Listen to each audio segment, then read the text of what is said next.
You join me, Will McPherson, and Mike Atherton on the roof at the SCG. We've got a crane behind us, a bit of a building site. You might have a bit of a view of Sydney City. We've actually, the Sydney test has come to life today after a pretty drab first day yesterday, hasn't it? It has. A great 100 for Usman Khawaja, who's not played Test cricket for 2 years, back on what most people still consider his home ground, even though he's moved to Queensland now. And a brilliant moment, really, with the clock ticking down. We're right on the edge of tea, and he got his 100 just as tea was called. And an unbelievable roar, wasn't there, from the crowd? So I think he's a popular player here. We had a very dramatic end with Zach Crawley getting a reprieve off a no ball. But another day of Australian dominance, I'm afraid. Yeah, it's been one-way traffic, hasn't it? And I feel like Khawaja is just the latest kind of feel-good story that Australia have had. England have got no straws to clutch to whatsoever. But Australia just keep picking people and they keep doing brilliantly. Yeah, I mean, everybody's saying, I was on commentary today and they're saying, well, who are they going to leave out? Well, to have those nice problems with all these people like Travis Head having got his 100, he's not playing, and Khawaja, who do they pick? The only straw to cling to for England today was Stuart Broad, 19.5 for in Test cricket. He bowled really well, showed all his kind of class and competitiveness. And as always, when he feels he's got a point to prove, he produced. Yeah, it's his second 5 for in Australia. Broad's one of the players in the England setup who there's a lot of talk about his future. He is 35, which is pretty old for a fast bowler, but obviously James Anderson has redefined what we consider old for a fast bowler in England. Broad and Anderson, and actually Mark Wood as well, bowled excellently today, didn't they? Mark Wood's ball with great hostility throughout. Broad, I thought, was excellent from the second new ball onwards, which was his first spell post-lunch when he got rid of Steve Smith and Cameron Green. I thought that was his best spell of the game, of the series, and he bowled with real aggression throughout. Brilliant bouncer to get rid of Pat Cummins. Wood, as you say, bowled quickly, Anderson fine. And then there's a drop-off. There's a drop-off partly because Jack Leach is neither offering control nor threat, and after everything that happened at the Gabba when they took him down, Roots decided to set very defensive fields, often with 4 or 5 men out, and now Australia are just milking him, really, in particular the left-handers. So we had this morning where England just drifted through it, really, and Australia accumulated 82 runs. I don't think they scored a boundary in the final hour before lunch, but they didn't look like getting out. And from that moment onwards, it was always likely to be Australia's day. They did drop a catch, Root put down Khawaja and slipped on 28, so it could have looked different, but really that was the only chance in the morning. And then the added difficulty was that Ben Stokes went down injured. Yeah, it was a kind of real wheels-off morning for England, wasn't it? Dropping a catch that has proved extremely important, costing more than 100 runs. Ben Stokes, obviously in the team as an all-rounder, balancing the side. That meant that Milan and Root and all sorts were bowling.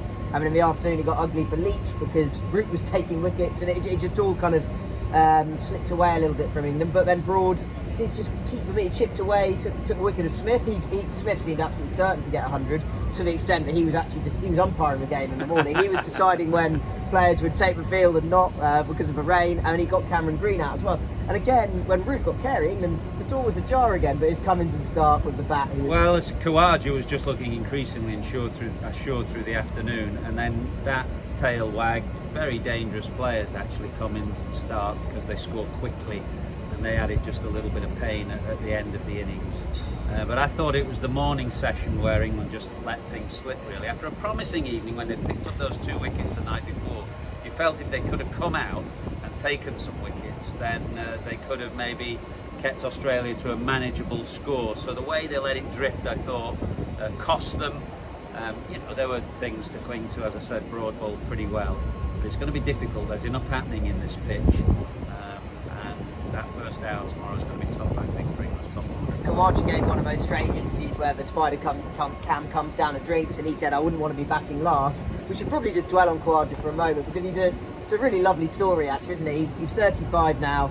He made his debut at this ground in the Ashes 11 years ago, and actually it was kind of, I think in England we saw it as a sign of how bad things had got for Australia, but he made 37 that day on day one at Sydney, and Australia ended up losing by an innings. It was kind of like, oh god, they're really clutching at straws, aren't they? But he's gone on to be a beautifully elegant player who everyone loves to watch, and he's a great character of the game, but he has just been out of favour since 2019. Yeah, I mean, he can't have expected to play in this series, really, with Australia 3-0 up.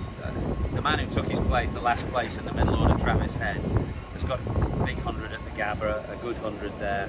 And it's only really he's in because of COVID, but he's grasped his opportunity. As you say, it feels like the wheel has come full circle after his debut 10 years ago when Australia were getting stuffed here by England. The boot's very much on the other foot now. And he may just have felt a bit of freedom coming into this game. If you're getting an opportunity that you don't think will come your way, and you're 35 years of age, and you realise it's almost your last opportunity, maybe you just have that sense of freedom. And he came out and played beautifully, actually. As you say, he's a very elegant and stylish player, and a very popular lad around here.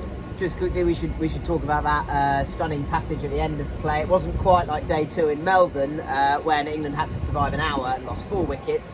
They only had to survive 20 minutes tonight. It was 5 overs, but it was enough drama going on.